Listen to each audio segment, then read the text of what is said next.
atenção, concentração. No momento que eu estiver lendo, nem que seja esses 10 minutos, eu tenho que olhar para aquele texto e não posso estar prestando atenção em mais nada, que é para poder colocar a cabeça para funcionar com esses textos que a gente vai ler. Também não adianta eu estar lendo e olhando o TikTok, olhando a TV, conversando com alguém. Não, agora eu vou ler. 10 minutinhos e vou ler. Se você acha que ler 10 minutos por semana é algo difícil, e se você acha que ler numa vida 23 obras é algo extraordinário, você está abaixo da mediocridade. A pessoa que acha extraordinário ter que ler 23 livros está abaixo da mediocridade do ponto de vista do estudo, do intelectual.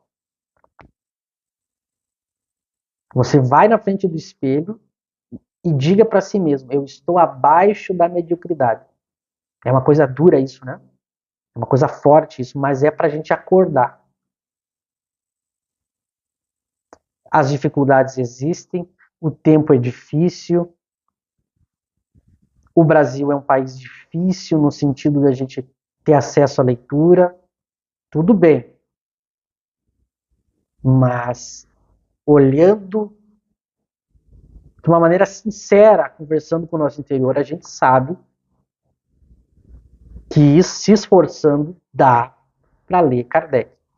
E vamos parar de acreditar nas pessoas que mentem que Kardec é difícil. Kardec não é difícil. Divaldo fala muito mais difícil. André Luiz fala muito mais difícil. Joana de Anjos fala muito mais difícil. André Luiz, Emmanuel falam muito mais difícil que Kardec. Isso é papo de gente que quer desviar você de Kardec. Então leia Kardec e se preocupe em ir entendendo aos poucos. Mas você tem que estar lendo Kardec. A pessoa que chegar para mim no Kardec Tudo dizer assim, Michel, iniciei aonde? Estou lendo agora as obras de Kardec, eu estou completando as que faltavam. Vou ler tanto tempo por semana, então isso vai levar anos, mas comecei e não vou parar. Essa pessoa que fizer isso, cumpriu com o objetivo do Kardec Tudo. E sem isso, Kardec está dizendo, a gente viu, não tem como fazer um estudo sério, tirar resultado, tirar utilidade da teoria espírita. Se você não está fazendo isso, você está perdendo tempo. Qualquer espírito, palestrante ou pessoa que desviar você de Kardec, ela está lhe fazendo mal. Seja consciente, ou seja porque ela também é enganada por outros dirigentes. E aí ele diz, ainda menos saberíamos dá-los a alguns que, para não cair na reputação de homens de espírito, se afadigam por achar um lado burlesco nas coisas mais verdadeiras. Então aqui é a pessoa que ela diz assim, não, eu vou ler, mas ela vai ler com má vontade, ela só para dizer que ela leu, que ela não deixou de ser uma pessoa séria, ela gosta de ter o título. Era muito comum isso, Kardec vai mostrar isso na Revista Espírita, quando vocês forem ler, vocês vão ver quem não leu. Kardec mostra intelectuais da sua época que, para não perderem a pose de intelectuais de homens sérios, eles pegavam e davam uma lida rápida.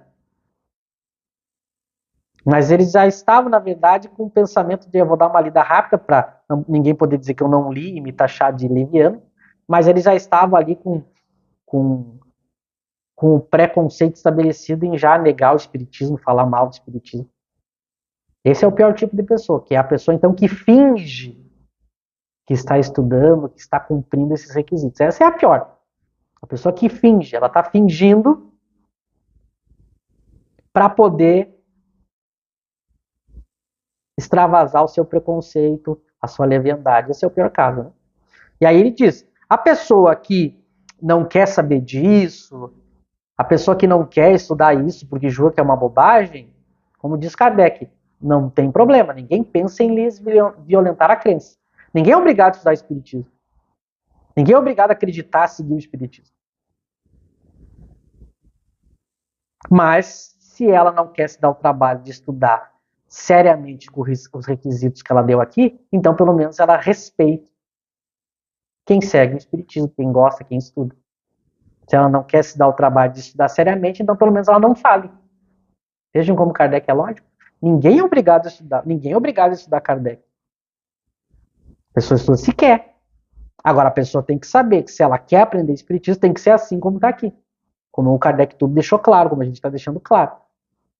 Você não é obrigado, mas se você quer aprender espiritismo, se você não fizer como a gente está refletindo aqui com Kardec, você vai estar perdendo tempo. E a pessoa que se propõe a falar e divulgar espiritismo, essa sim é obrigada.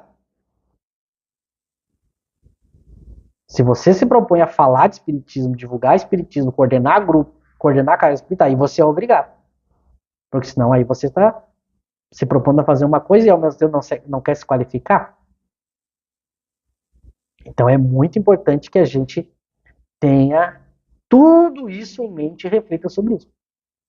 A gente vai continuar no próximo estudo a estudar esse texto do item 8, que é riquíssimo, para que a gente possa seguir aprendendo com Kardec como melhor estudar o Espiritismo, para, consequentemente, melhor fazer uma crítica com relação aos assuntos do Espiritismo.